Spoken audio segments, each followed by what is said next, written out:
You are my sunshine, my only sunshine.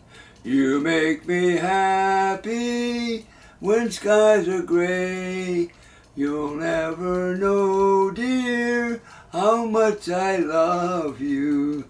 Please don't take my sunshine away.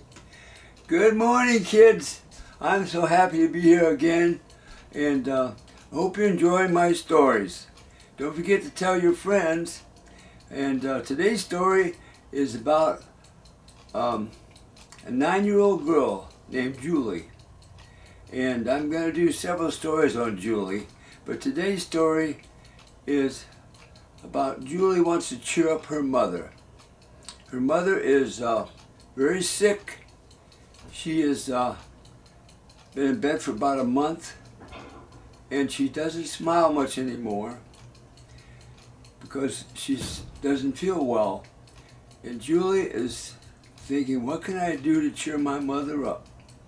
So Julie's been very tired, and so she sits down on a bench in the backyard, and she wasn't there very long before she fell asleep. And while she's sleeping, she had a dream. In this dream, she believes she found the answer to make her mother happy. And this is the idea she came up with in her dream. And her idea is to go to a home, a very wealthy home that she passes by from. She walks home from school every day, and she's going to go over that garden and pick some flowers for her mother and make a bouquet because her mother loves flowers. So that's her plan. And I'm going to show you a picture of Julie as she was sleeping on the bench in her backyard. This is Julie, a sweet little girl. They lost their daddy, and since they lost their daddy, they have hardly enough money to put food on the table, let alone pay for a doctor or medicine. So she's very concerned and doesn't know what to do. So her plan now is to cheer her mother up by getting her some flowers because they haven't got much else going for them right now. Okay? So Julie decides to go to this house, and she walks over there about 6 blocks in her bare feet. She wants to save her shoes for school because she only has one pair and they're pretty well worn. So she goes barefoot every chance she gets. And she gets to this home. She sneaks in the side through the bushes around the backyard so nobody can see her. And she works her way around back, and she gets by this beautiful garden where there are all kinds of flowers and shrubberies and bushes and even gravel paths. And she's hiding down behind the bushes and peeking over the top. She see where the flowers are. She doesn't want to be seen by anybody. So she sees this really pretty orange flower, and she picks 3 nice big blossoms of orange flowers. Then about 10 feet away, she sees another flower. Before I go any further, I'm going to show you how pretty this garden is.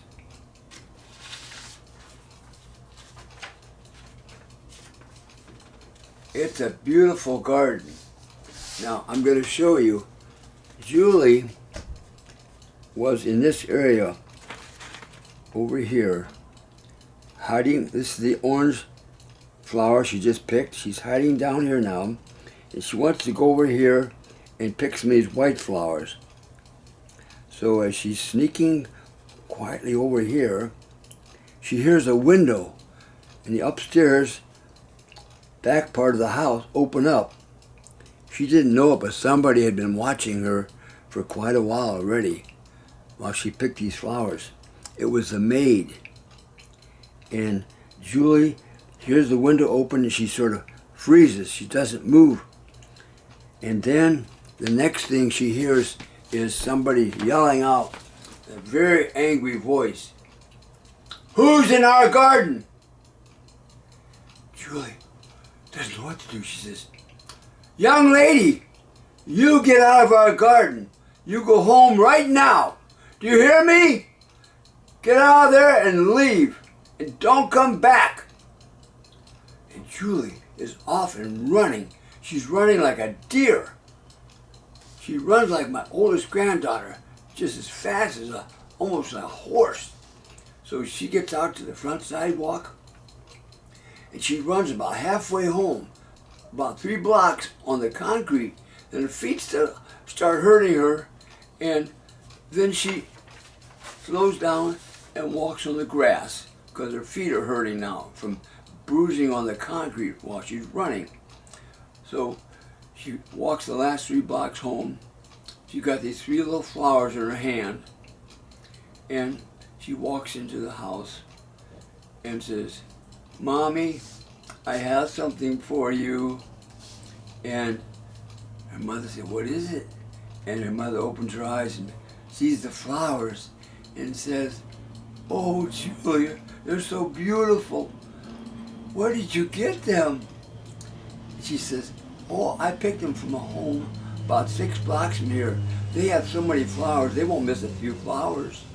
And her mother says, Julie, thank you so much. Right now, though, I want you to get a piece of bread and put some peanut butter on it and eat it and get some water to drink. And then you're going to take these flowers back. She says, Mom, I can't do that. I stole them. She says, yes, you can do it. You're going to take them back. And she says, oh, Mom. And she says, okay, I'll do it. So she ate her peanut butter sandwich and drank some water, and she was off again.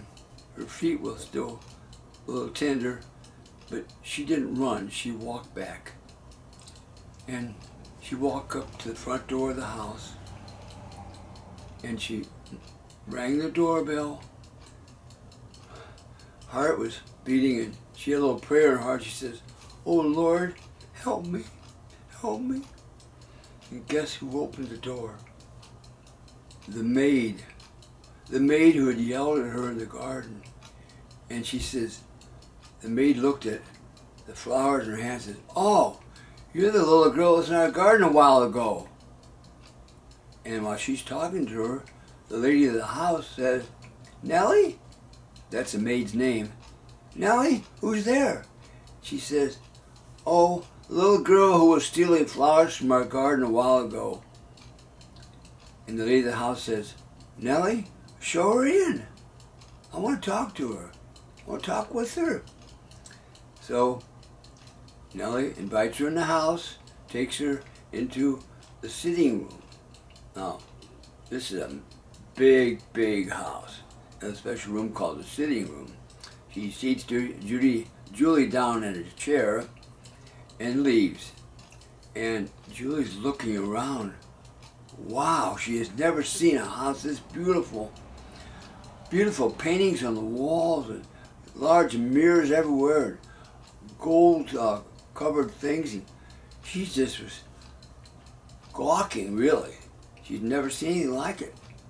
And pretty soon, a gray-haired lady walked in with a smile clear across her whole face. She's really smiling and says, young lady, how can I help you? And she says, ma'am,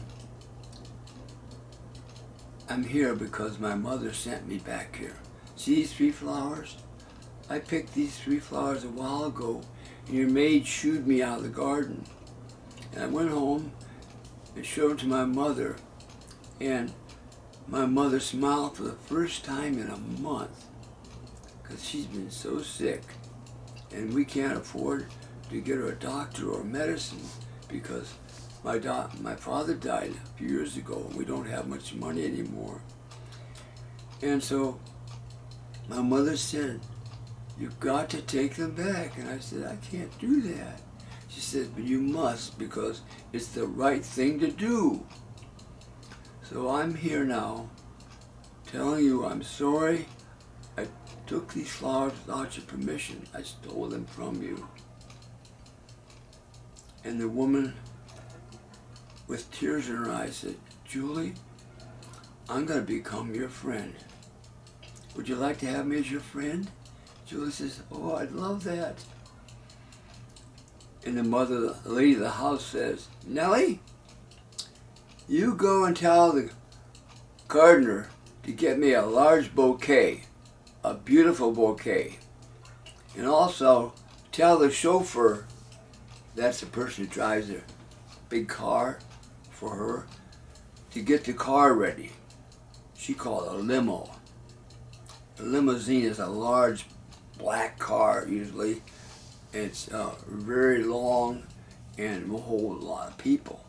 But usually it just has one or two people in it with a chauffeur who drives the car. So she said, Julie, let's go now. And of course, took her out and got in a limousine with her. And she said, first we're going to go to the grocery store, Julie. We're going to buy your mom some groceries. And Julie said, oh, that'd be wonderful. So they went to the grocery store and bought 6 bags of groceries and carried them in the car. And then she says, now, Julie, we are going to a dress shop, and you're going to pick out 3 dresses that you like, and I'm going to buy them for you. Oh, you don't have to do that, but I want to. And so she bought her 3 dresses that Julie picked out. She said, now we're going to a shoe store. And there they bought her 2 pairs of shoes. Julie couldn't believe it, how wonderful to have such a friend. And then they drove home to Julie's house. Julie had told her where she lived. And as they came to the house, there was a doctor waiting there to go in and treat her mother. The lady of the house had called. By the way, this lady's name was Mrs. Schwartz. She had called the doctor to be there to check on Julie's mother. So they went in, and Julie introduced her to her mother, and her mother was so happy. And when she gave her the big bouquet, the mother sat up in bed and said, oh, thank you so much. And she told her about the groceries, and she said, oh, you don't have to do this, but I want to. I want to be your friend, and I'm going to be checking on you each week to see how you're doing. She said, oh, that's wonderful. And then the doctor said, I'm going to check her out. And then the lady of the house, Mrs. Schwartz, went outside with Julie and said, Julie, I'm leaving now, and I'll be checking on you each week. And she walked out to the car. Julie gave her a big hug and kiss and said, oh, I'm so glad to have you as a friend. And Mrs. Schwartz said, Julie, she winked her eye like that. Anytime you want a bouquet, you call, let me know, okay? And you'll have a bouquet. And Julie was so happy. And the woman got in the car and drove away. And Julie walked in the house, and the doctor said, Julie, your mom's gonna be all right. In a few days, she'll be fine, but it'd be nice if she could have some chicken soup. So Julie says, okay, I'll make her some chicken soup. I think I can get my grandma's recipe. So that's the next story about Julie. And the thing is, Julie learned from her mother that day, if you do some wrong, make it right. And that's what Julie did, and all these blessings came on her. So if you live your life right and you do wrong, make it right, and the Lord will bless you. And that's the story today for Julie. And she and her mother never had to worry about anything again because Mrs. Schwartz took care of them. Thank you. Until next time, Charlie says bye.